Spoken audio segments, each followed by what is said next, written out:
반갑습니다. JT 선장입니다. 살아있네. 자, 이렇게 오랜만에 영상으로 이렇게 또 인사드리게 된 거는요, 긴급 출동, 긴급 구조. 요즘 외수지를 몇 번 나갔는데 그 무게감이나 릴 드랙 나가는 소리를 듣다 보면은 대충 이게 사이즈가 감이 오거든요. 그런데 최소 9자 이상 메다급 정도 되는 인생 농어가 벌써 한 3-4번 정도 터져나갔어요. 그러다 보니까 안타까운 마음에 기분을 다시 다지자 하는 마음으로 이렇게 긴급 영상을 한번 만들어 봅니다. 자, 오늘 다룰 내용은요, 그 드랙과 그 다음에 그 어초를 올라갈 때 방법, 그리고 챔질하는 방법, 그리고 뽕돌과 바늘과의 단차, 그리고 마지막 5번째 거는 아무도 알려주질 않았을 거예요. 여러분도 무심코 그냥 지나가는 부분이 있는데 어떻게 보면 굉장히 중요한 부분이기 때문에 이 5가지 챕터를 가지고 여러분한테 긴급 진단을 해드릴 겁니다. 일단 첫 번째 챕터 1 드랙. 자, 요 릴은 선장이 지금 실제로 사용하는 릴입니다. 뭐 메이커나 이런 건 중요한 게 아니고요. 자, 이 릴의 드랙이 어느 정도가 좋냐? 선장이 그 배 위에서 몇 번 이야기를 드렸을 거예요. 당겼을 때 좀 뻑뻑하게 끌려나가게 이렇게 드랙을 조절해달라. 그러니까 참돔보다 드랙이 조금 더 뻑뻑하게 해달라고 말씀을 많이 드렸습니다. 참돔을 기준으로 10이라고 봤을 때 이 외수질 할 때 드랙은 약 7 정도. 요 정도 보시면은 적절한 예가 될 것 같아요. 자, 선장 거를 보면 지금 자, 이렇게 당겼을 때 이 힘을 어떻게 표현은 못 하겠지만 자, 이렇게 요 정도 이렇게 드래그를 했을 때 국자도 제압하는 걸 보신 분이 계실 거예요. 이 정도를 놔도 농어가 후킹이 됐을 때 굉장히 많이 치고 나갑니다. 막 따라라라락 하고 치고 나갈 정도로 힘이 좋아요. 농어라는 고기는. 그렇다 하더라도 릴링만 꾸준히 해주시면 얘를 제압할 수가 있어요. 그리고 터지는 확률도 상당히 적습니다. 자, 보통 어떨 때 터지느냐, 가장 많이 터지는 게 이 드랙을 잠궈버리는 경우예요. 이게 보통 심리가 그래요. 고기가 쫙 드랙을 치고 나가면, 특히 농어는 막 쑤셔 받기도 하고 옆으로 치기도 하고 앞으로 나가기도 하고 아주 막 난리 브루스를 치는데, 거기에서 드랙을 쭉쭉쭉쭉 치고 나가면은 굉장히 불안해져요. 사람이, 마음이. 혹시나 터뜨릴까 싶어서. 그래서 드랙을 잠궈버리는 경우가 굉장히 많습니다. 또는 스풀에 손가락을 대거나 요럴 때 대부분 터져나가요. 드랙이 풀려나갈 때는 절대 터지는 일은 없습니다. 이 바늘 매듭이나 가지바늘하고 기둥줄의 매듭이나 여기에 어떤 부하가 걸리는 거를 다 드랙이 상쇄해 주는 거예요. 그러면서 꾸준히 릴링을 해주면 뭐 드랙이 뭐 10m 풀렸다가 3m 감고 10m 풀렸다 3m 감고 하더라도 결국은 농어가 지게 돼 있습니다. 사람이 이겨요. 그러니까 이 드랙을 한번 조정을 해 놓으면 절대 손대지 마십시오. 끝날 때까지. 그래서 이제 다음 출조 때부터는 선장이 새벽 첫 포인트에 도착하면 시작하기 전에 꼭 다 점검을 해드릴 거예요. 점검을 해드리면 절대 드랙에서 끝날 때까지는 드랙에다 손을 대지 마십시오. 자, 드랙은 이렇게 하시면 되고요. 두 번째가 어초. 자, 어초를 넘어갈 때 이제 JT 선장 같은 경우에는 어떤 식으로 불러드리냐면은 메다수로 불러드려요. 예전에는 그 어초 높이를 이렇게 몇 바퀴 감아라. 감는 거를 기준으로 말씀을 드렸던데, 그러다 보니까 본인의 기압비를 잘 모르시는 경우가 많더라고요. 그래서 요 기압비도 다음 출조 때부터는 선장이 일일이 다 체크를 해드릴 겁니다. 대부분 릴에 써 있는데 마킹이 안 된 릴도 종종 있거든요. 간혹 요런 경우에는 그 측정자, 계측자 있죠? 거기에다 대고 한 바퀴 감았을 때 몇 cm가 감기는지 꼭 체크를 해드릴게요. 그래서 이게 왜 중요하냐? 물속에서 얼마큼 올리는지를 알아야 되니까요. 당연히 중요하죠. 그 수심 측정률은 아무 도움이 안 됩니다. 그럼 버리고 오세요. 그 기압에 맞게 제가 이제 어초 높이를 불러드리는데, 물이 약할 때는 단계별로, 물이 강할 때는 최고 높이를 이렇게 불러드리는데, 거기에서 선장이 2m 올라갑니다. 그러면은 2m를 감으시더라고요. 예를 들어서 5점대 기아라고 그러면 4바퀴를 감아요. 4바퀴를. 2m에 맞추신다고. 그거 하라고 말씀드린 게 아닙니다. 제가 이제 선상에서 이렇게 불러드리는 거는 2m니까 2m 이상 띄워라. 그렇게 이해를 해주셔야 돼요. 4m면 4m 이상 띄워라. 그러니까 제가 계산하기 제일 쉬운 방법을 몇 번 말씀드렸어요. 어초 곱하기 2를 해라. 2. 그래서 2m면 2는 4. 4바퀴. 그 다음에 뭐 5m다. 그럼 5, 20해서 10바퀴. 그래서 제가 이제 7점대 기하다 보니까 2m짜리 4바퀴라면 4, 7, 28, 28cm가 2m 8cm가 감기는 거예요. 그리고 5m짜리 10바퀴 그러면은 7m가 감기는 거고요. 이런 식으로 어초보다 1.5m에서 2m 이상은 항상 더 높아야 됩니다. 여러분들 각자 기하에 맞게 곱하기 2, 기하비가 낮으면 뭐 거기서 2바퀴나 3바퀴를 더 하시고, 뭐 7점대 이상은 제가 못 봤기 때문에 7점대 같은 경우에는 낮은 어초 2m 뭐 3m에서는 곱하기 2하고 플러스 한 바퀴 정도 더, 높은 어초에서는 플러스 마이너스 한두 바퀴, 요걸 잘 계산하셔서 어초에 걸리면 한두 바퀴 더 감고 안 걸린다 하면 다음에는 한 바퀴 덜 감아보고, 이런 방법을 응용하시면 돼요. 항상 선장이 멘트 하는 대로 높이를 잘 올려주셔야 됩니다. 자, 이게 어초 타는 감기 방법 챕터 2였습니다. 자, 그냥 챕터 3! 자, 챔질입니다. 챔질. 우리가 이제 파질을 하고 이렇게 들고 있어요. 그러다가 어쩔 때는 입질이 똥 하고 때리는 경우가 있고, 어쩔 때는 꾹 살짝 꾹, 어떻게 보면 우럭 입질처럼 꾹 누른 입질이 오기도 해요. 이럴 때 이제 갑자기 이제 입질을 느껴서 놀래죠. 당연히 놀라는 겁니다. 그러다 보면은 훅 이렇게 짧고 강한 챔질을 하셔요. 이렇게 되면은 바늘에 묶여있는 매듭이라든가 가지바늘하고 기둥줄하고 연결된 매듭이라든가 터지기가 쉽고요. 그 다음에 아웃이야 잘 될 것 같지만 아웃이도 안 됩니다. 죄송합니다. 아웃이 아니라 후킹. 그렇게 하고 가장 큰 문제는 우리가 어초에서 농어를 대부분 많이 잡아요. 여밥보다는. 어초에 있는 농어를 띄워야 되는데 그게 안 돼요. 그래서 입에 바늘이 걸렸다 하더라도 당연히 농어도 놀래지. 자기는 먹인 줄 알고 이제 새우를 딱 물었는데 뭐가 턱 당기니까 그대로 쑤셔 받게 돼 있죠. 농어가 참 힘이 좋은 고기 다들 아시잖아요. 그러니까 어초를 그냥 쑤서 박아버리는 거예요. 이게 제압이 안 되고 어초에서 띄우지 못했기 때문에. 그러다 보니까 이제 들에 찡 나가가지고 와 대박이다 이건 따오기야 하고 하다가 어초에 걸려서 그냥 턱 터져버리는 경우가 많죠. 그래서 요 최근에도 그런 경우가 있었어요. 그래서 이거를 챕터 3에다 놓고 이렇게 설명을 해드리는 겁니다. 그러니까 챔질은 어떻게 하냐. 놀라는 건 당연하다고 그랬죠. 놀라서 챔질을 강하게 할 수도 있어요. 강하게 하되 높게 하세요. 높게. 내 머리 위로 낚싯대가 올라갈 때까지. 놀랬으면 쭉 순간 강하게 챔질 하더라도 쭉 의식적으로 쭉 들어올리세요. 그래서 농어가 어초에서 떨어질 수 있게. 자, 어초에서 농어가 떨어지기만 하면 드랙을 암으로 치고 나가든 뭐를 하든 이 농어는 우리가 제압할 수가 있습니다. 그러니까 드랙을 아까 뻑뻑하게 지긋하게 풀려나가다가 그 챕터 1에서 말씀을 드렸지요. 농어가 뭐 10m를 드랙을 치고 나가서 3바퀴를 감고 또 10m를 치고 나가면 또 3바퀴를 감고 하는 사이에 농어가 지치게 돼 있어요. 사람보다는. 반드시 농어가 지칩니다. 그렇게 지치다 보면 점점 떠올라요. 자, 요거는 다시 정리를 하면 챔질을 높게 해서 농어가 어초에서 떨어지게 만들어라. 그 다음부터는 잡아 올리는 건 일도 아닙니다.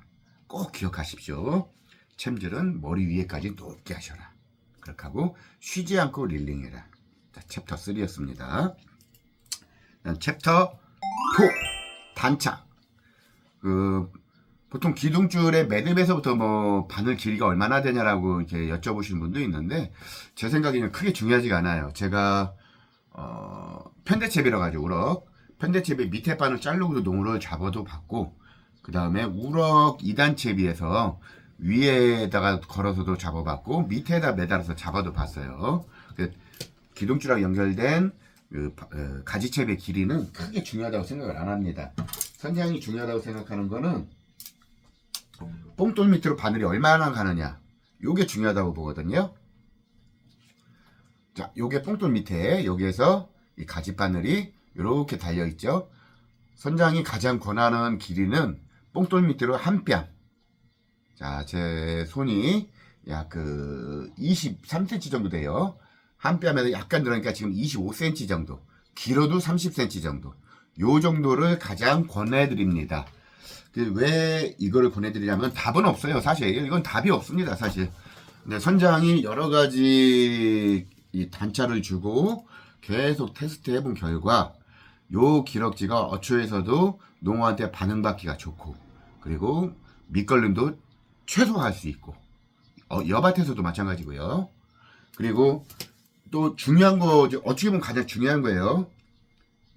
요 가지줄 바늘이 길으면 뭐 50cm든 뭐 1m든 뭐 한 발이든 이렇게 두면 얘가 물속에서 이렇게 빳빳하게 있지 않습니다. 절대. 다들 아시죠? 약간 뭐 이렇게 구부러져서 줄에 따라서 움직이기도 하고, 새우의 액션에 따라서 흔들리기도 하고, 이 농어가 입질을 와서 이 입질을 느끼는 요 텐션을 얘가 너무 길으면 얘가 잡아먹어 버려요. 그러면은 이제 챔질 타이밍을 놓치게 되는 거죠. 삑삑 눌러도 가만히 놓더니 새우만 없게 돼.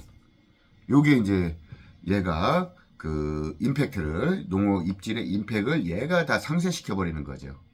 그래서 뽕돌 밑으로 25에서 30cm 정도 두라는 거는, 얘가 이제 선장의 뇌피셜의 이 부분은 이건 정답 아닙니다. 절대. 더 훌륭하신 선장님은 다른 방법을 이용하실 거예요. 근데 JT 선장이 그동안 경험한 바에 의하면 그 정도였을 때 새우가 움직임도 제일 무난한 것 같고요. 그리고 농어가 입질했을 때 그 임팩트도 놓치지 않고 다 느껴왔습니다. 그러니까 본인이 어떠한 뭐 충분한 노하우가 쌓이고 경험이 있으신 분이 아니라면 뽕돌 밑에서 약 25에서 30cm 정도, 다잡을 때도 마찬가지고요. 요 기럭지가 가장 무난한 단차 차이가 아니냐라고 이제 선장 결론을 내렸습니다. 자, 단차는 이렇게만 설명을 해드리고요. 자, 챕터 5, 챕터 5.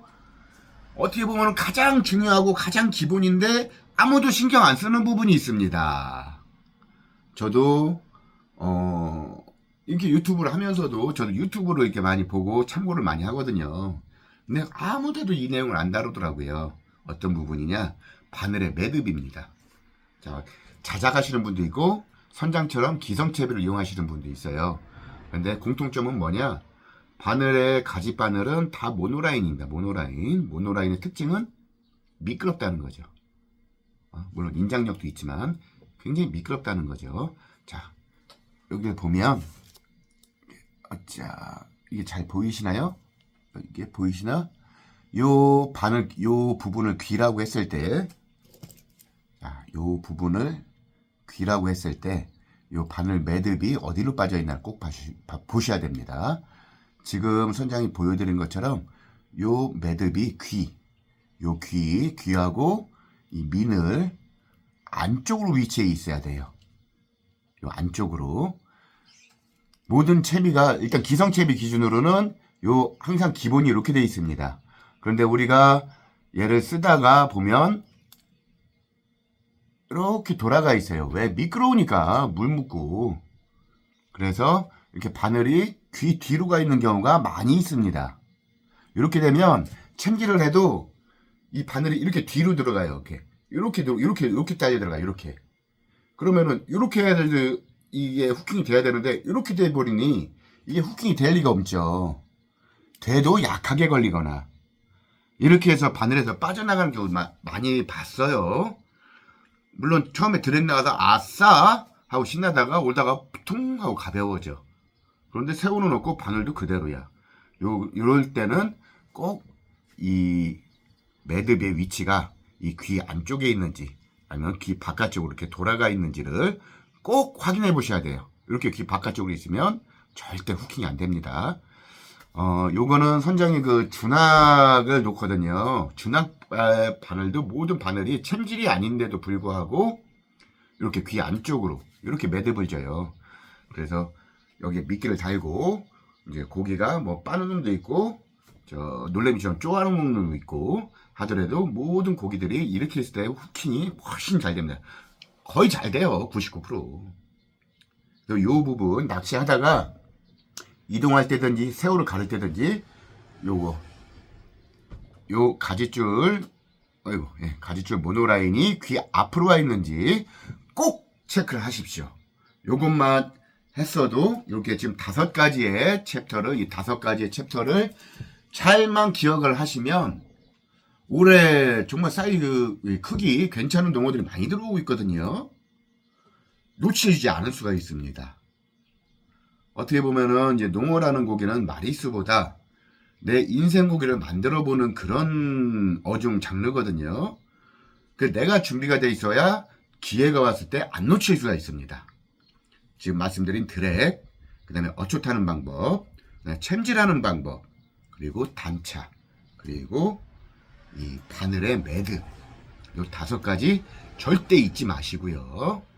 자, 이 긴급 진단 이 설명이 끝난 후에 짧은 영상에 한 2-3개 정도 이렇게 보여드릴 거예요. 거기에 보면은 이제 터진 거, 이번에 터진 거, 물론 영상에서는 짧지만 실질적으로는 막 3-4분 하다가 터진 것도 있고 굉장히 안타까운 그런 게 있습니다. 아마 거의 메다급 되지 않는 농어가 이렇게 그 선장을 비롯한 그 자리에 같은 계신 분들이 다, 야, 이 정도는 이건 메다급이다. 왜? 그 전에 85cm 정도 되는 농어를 올렸는데 그거보다 훨씬 더 묵직하고 훨씬 더 힘이 좋았거든요. 순식간에 막 30-40m씩 쫙쫙 치고 나갔으니까 그 털린 거, 그리고 선장이 탐사 나가서 걸어서 올린 거, 이 영상으로 오늘 긴급 진단 초심으로 돌아가자 요 영상을 마무리 짓도록 하겠습니다.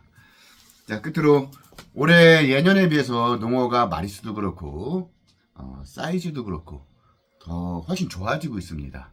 선장이 정말 손님이 없을 때는 하루도 안 쉬고 지금 탐사를 매일 나가고 물 때마다 매일 탐사를 하고 있거든요. 나갈 때마다 뭐 2시간, 뭐 길게는 3시간 이렇게 해도 2마리, 3마리 정도의 농어는 꼭 잡아요. 운어군 서비스고.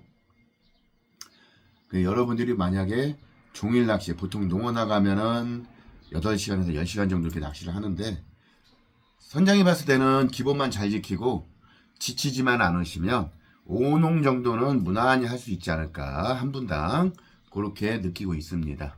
자, 모두 잘 한번 다시 한번 영상을 보시면서 뭐 메모하시면 더 좋고요.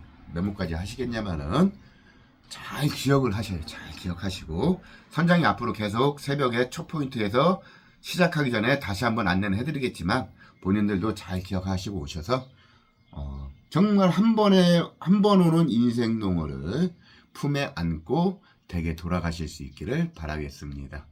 자, 좋아요와 구독은 JT 선장에 대한 애정이라고 이렇게 믿겠습니다.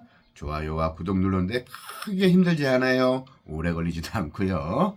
자, 영상 잘 보시고요. JT 선장하고는 바다에서 우리 메다급 농어를 찾으러 자주 뵙으면 좋겠습니다. 많이들 찾아와 주시고요. 많이 오셔서 재밌게 즐기고 신나게 즐기고 풍성한 하루가 되도록 선장도 더 많이 노력하겠습니다. 자, 우리 바다에서 만나요. 안녕.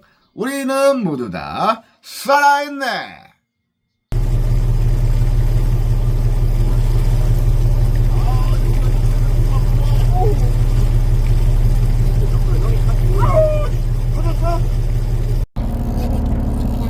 오케이. 자, 히트입니다.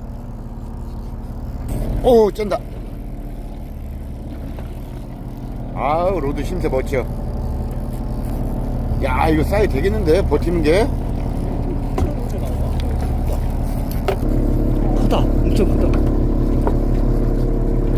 에이씨. 아우, 터졌어. 아이씨. 히트. 어이 좋아. 오 좋아 좋아 좋아. 오 제대로 농어다. 자 드릉 나가는 거 소리 들리지요?